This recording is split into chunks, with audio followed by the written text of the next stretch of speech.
gracias por estar aquí a esta hora. Entonces vamos a hablar de la obesidad, definida como exceso de acumulación de grasa en nuestro cuerpo, que representa un riesgo para la salud. Una manera muy práctica de abordarla es con el índice de masa corporal, que se estima con el peso dividido entre la estatura al cuadrado en metros. Entonces, a partir de aquí, de 25 en índice de masa corporal, podemos hablar de sobrepeso y a partir de 30 de obesidad. Ya hablamos un poquito de esto. Ha habido una epidemia en cuanto a la obesidad. Desde 1980 se ha más que duplicado la prevalencia de esta. Hay más de 1.900 millones de adultos con sobrepeso, de los cuales por lo menos 600 millones tienen obesidad, así como más de 42 millones de niños preescolares o bebés con sobrepeso. También se sabe que viven más personas en países donde el sobrepeso y la obesidad matan que el peso bajo. Los riesgos que puede haber cuando se presenta la obesidad están algunos de los que les pongo aquí, algunas cuestiones metabólicas como diabetes, hipertensión, enfermedad cardiovascular, pero también trastornos mentales, sobre todo de la parte de depresión y ansiedad. Algunos tipos de cáncer, otro tipo de trastornos, incluyendo complicaciones durante el embarazo y nacimiento, y también riesgo para los hijos y para las siguientes generaciones, a través de un proceso transgeneracional. Este riesgo no solo es para la obesidad y cuestiones metabólicas, también para cuestiones afectivas, es decir, también para el área psiquiátrica. En los niños se puede ver cuestiones como baja autoestima, depresión, trastornos alimentarios, problemas respiratorios, intolerancia al ejercicio, cuestiones hormonales y metabólicas. Luego, entonces, es muy importante y muy grave el impacto que tiene la obesidad y está relacionado con muerte prematura y mala calidad de vida. ¿Qué factores aumentan el riesgo a presentarla? Esto es muy complejo y es lo que la doctora nos decía hace un ratito, pero aquí les pongo algunas de las áreas relevantes para la investigación en obesidad: nivel de actividad física, ejercicio, dieta, genética, composición corporal, bacterias en el intestino, hormonas ambientales, tóxicos, de los cuales se habló ayer, una plática muy interesante. Otras cuestiones como edad y sexo también son muy importantes. Hoy se mencionó la relación entre depresión y ser mujer y las cuestiones metabólicas. Como les mencioné, trastornos afectivos, ansiosos, tabaquismo, algunos rasgos de personalidad, medicación. Yo les voy a hablar un poquito sobre eso en un momento, y otras variables también muy importantes. Entonces empezamos recordando que estamos formados por células, y dentro de nuestras células, en la parte más íntima, está nuestro genoma, nuestra receta para la vida. Esto es lo que se conoce como ADN, DNA, ácido desoxirribonucleico, y cada uno tenemos nuestra propia receta, inigualable, única e inigualable. Aquí en un principio los gemelos monocigóticos tienen la misma receta, y conforme va pasando el tiempo va habiendo cambios en cada uno de ellos y la epigenética en ellos también es un poco diferente. Y los disigóticos, su receta es parecida en un 50% aproximadamente. Con este tipo de familiares se ha podido determinar que la heredabilidad de la obesidad va del 60 al 90% aproximadamente. Entonces aquí se muestran los gemelos monocigóticos o idénticos. Como ven, hay mucha correlación en cuanto a su índice de masa corporal. Si fueron separados, no vivieron juntos, baja un poquito, pero sigue siendo muy alta. Aquí se ve muy claro el papel de la genética. En cambio, en los disigóticos es más baja la correlación y si viven separados también se nota la diferencia. Vean aquí que claro se ve, gemelos monocigóticos muy parecidos en peso y talla, a diferencia de la diferencia notoria de los disigóticos. También si las personas son expuestas a una dieta rica en calorías, aquí los gemelos monocigóticos, se parece mucho la manera en que van aumentando de peso y cómo la obesidad se centra en su cuerpo. También en personas dadas en adopción. Se ha visto que se parecen más estas personas a sus familiares biológicos, aunque no hayan convivido con ellos después del parto. E incluso, bueno, más que los adoptivos, con quienes sí están compartiendo hábitos y costumbres de dieta y de actividad, por ejemplo.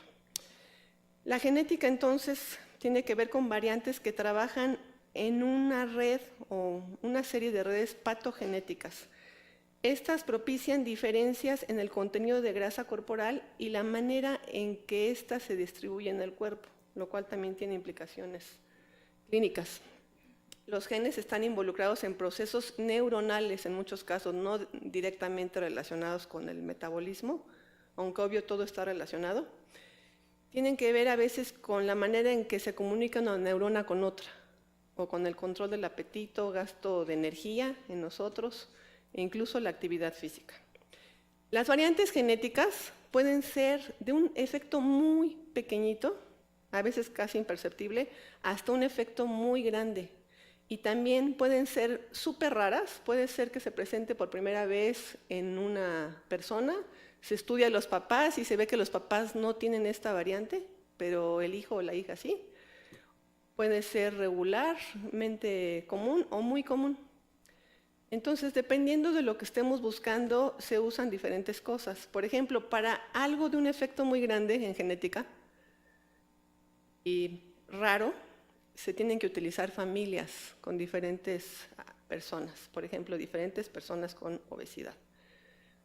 Pero para la obesidad común, mucho de lo que se estudia y se ha estudiado hasta ahora son variantes muy comunes o comunes, pero que tienen un efecto pequeño. Yo les voy a hablar de algo que hicimos aquí, como ejemplo de nuestro proyecto, de una variante que no tiene un efecto tan pequeño, tiene un efecto más fuerte, como por acá por intermedio, y son en realidad raras para un trastorno complejo como la obesidad. Entonces, también como nos mencionó la doctora al principio, hay diferentes caminos para llegar a la obesidad. Cada camino puede tener un componente genético y ambiental distinto.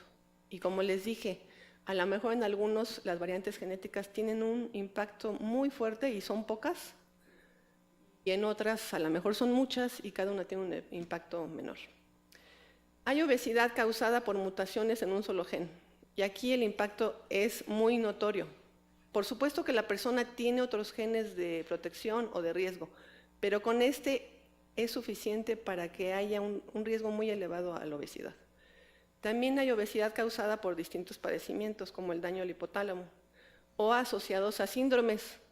Estos síndromes a veces parten de una región, de un cromosoma, a veces una región relativamente grande que está afectada, y que entre tantas características, muchas veces hormonales, está la obesidad. Por supuesto, lo más común es la obesidad multifactorial, claramente multifactorial, porque en realidad hay muchos factores, pero en esta es claramente multifactorial, donde hay una combinación de factores genéticos, ambientales y epigenéticos. Estos son ejemplos de obesidad relacionada a síndromes y a cuestiones más mendelianas directamente. Como les dije, casi siempre hay obesidad temprana. En este caso, al principio no comen los bebés, pero después comen de manera voraz más adelante. Y como les dije, casi siempre va acompañado de cuestiones hormonales. La leptina es muy importante, tanto directa como su receptor. Todas estas están relacionadas a la leptina directa o indirectamente. También se han visto mutaciones en estos genes, en su receptor y este otro. La obesidad común, como les dije, es en parte heredable y algunos genes tienen efecto moderado o leve, pero yo les voy a hablar del gen FTO, que tiene un efecto más notorio y que se ha asociado a la obesidad común en todos los principales grupos étnicos del planeta. Tanto obesidad, como les digo, como con índice de masa corporal, circunferencia de cintura, índice cintura-cadera. Está en el cromosoma 16. Analizamos en primer lugar, hemos analizado muchos marcadores, pero en primer lugar analizamos estos 3 y sus alelos de riesgos si recuerdan el DNA, es una citosina o una guanina o una adenina. Aquí se marca como CGA. Este gen se expresa en el hipotálamo y está involucrado en el metabolismo de las grasas. Y sus alelos de riesgo están relacionados a la mortalidad, incluso de manera independiente de la obesidad. Eso es algo también muy interesante. Nosotros elegimos en esta parte, lo que voy a presentar, la relación con el trastorno bipolar, porque es una comorbilidad muy común. Nos interesaba ver en este grupo cómo estaba la frecuencia de los marcadores de FTO, o FATO. Aquí les muestro que estos marcadores varían mucho por población. Por ejemplo, africana, caucásica, india, japonesa, china. Esta es la población general mexicana y nosotros encontramos un poquito más frecuencia del alelo de riesgo en nuestro grupo, nuestra muestra de personas con trastorno bipolar, sobre todo estas dos primeras variantes. Aquí lo que les muestro es un mapa de desequilibrio de ligamiento, es decir, que cuando se encontraba un alelo de riesgo en el primer marcador, casi seguro se encontraba el alelo de riesgo de este y de este. Es decir, se están pasando como bloque esos marcadores. O sea que esa región en particular tiene una función muy, muy fuerte. El valor máximo aquí es 100, entonces si ven, estamos muy cerca del completo desequilibrio de ligamiento. Entonces, en la muestra, que incluye pacientes y familia sin trastorno bipolar, la mayoría de las personas tienen los 3 alelos de no riesgo, cerca del 72% de la frecuencia de este haplotipo se llama. Pero 24% de ellos tienen el haplotipo completo de riesgo. Es más raro encontrar que haya un alelo de riesgo sin los otros, como ven aquí. Entonces, si vemos los 3 marcadores, este es un marcador, este otro y este otro. El homocigoto para el alelo de riesgo tiene en los 3 casos mayor índice de masa corporal. Aquí vemos 32.93, 35 y 34. Con una sola copia del alelo de riesgo, la media de índice de masa corporal es menor. Y si no hay alelo de riesgo, es aún menor. Esto es estadísticamente significativo. También vimos la obesidad como tal y encontramos asociación con 2 de los marcadores. En cuanto al ambiente, les voy a comentar rápidamente que también es una de las cosas que ha cambiado, y todos lo sabemos, a partir de 1980. Incluso en los niños desde temprana edad, y no solo los niños, las cortes a partir de 1980 se están acostumbrando más a otras actividades, como aquí podemos ver una actividad muchísimo más sedentaria. Se está comiendo en general, aquí a lo mejor los expertos pueden decirme, pero menos verduras, frutas, más bebidas endulzadas, más carbohidratos, entre tantas cosas. Aquí les pongo un ejemplo de cómo las cosas no son tan parejas. En la República Mexicana hay una media para todo esto. Y resulta que la Ciudad de México está más alta en obesidad, en sobrepeso, en diabetes mellitus tipo 2, en hipertensión arterial, en ocupaciones sedentarias, en sedentarismo en niños. Y más baja en lactancia materna, en niños que hacen deporte e incluso en el tiempo que pasamos de horas de sueño. Entonces, todo esto se relaciona y, como les dije, es la otra parte, la parte ambiental. En cuanto a nuestro estudio, una de las cuestiones ambientales que analizamos es la medicación. Estos dos, no sé si seguro algunos de ustedes ya los conocen, otros no lo sé, son estabilizadores del ánimo, empleados en trastorno bipolar, pero también es muy común que los pacientes reciban terapia con antipsicóticos de segunda generación. Esto está asociado a riesgo metabólico y a la obesidad. Encontramos en nuestro estudio que las personas que tomaban antipsicótico de segunda generación tenían un índice de masa corporal mayor, seguido de los que tomaban ácido valproico, antipsicótico de primera generación, antidepresivo, litio y lamotrigina. Yéndonos más a detalle, tenemos estabilizadores diferentes a litio y a ácido valproico, el litio, el valproato y los antipsicóticos de segunda generación. Aquí lo que vemos en 0, estas columnas que dicen 0, es la monoterapia. Son pacientes que solo están con esta terapia. El 1 indica que tienen una terapia con, por ejemplo, estabilizador más otra cosa, y el 2 indica que nunca han tomado esta categoría de medicación.